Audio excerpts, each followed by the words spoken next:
So kukomaa ya kimwili unaweza ukaiona, it is very visible.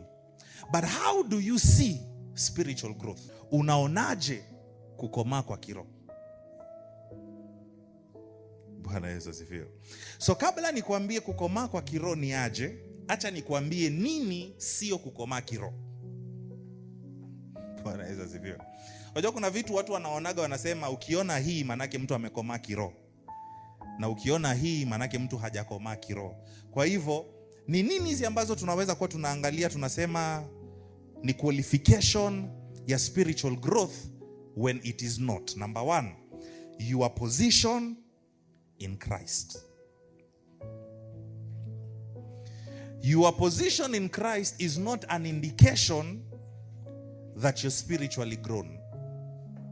Bwana Yesu asifiwe.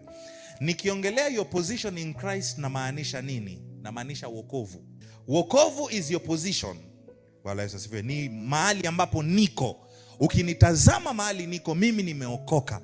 Nampenda Yesu, nimemkiri Yesu kama Bwana na Mwokozi wa maisha yangu. Bwana Yesu asifiwe. The book of 2 Peter chapter 1 verse 3. Petro wa pili sura ya kwanza mstari wa 3.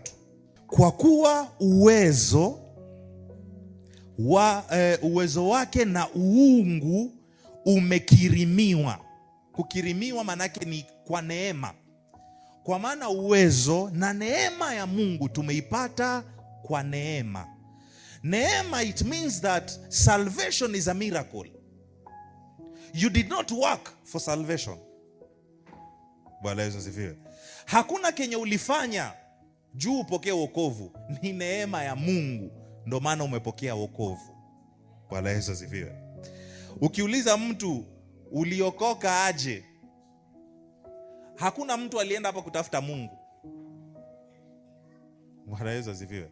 Hakuna mwenye alienda kubembeleza Mungu akamwambia kwa sababu nataka niokoke, mwaga enda msalabani ukanifie ili kwamba nipate wokovu.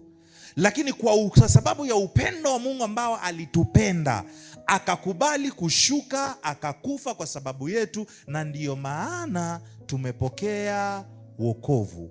Wokovu ni zawadi ambayo tunaipokea kutoka kwa Mungu. Bwana Yesu asifiwe.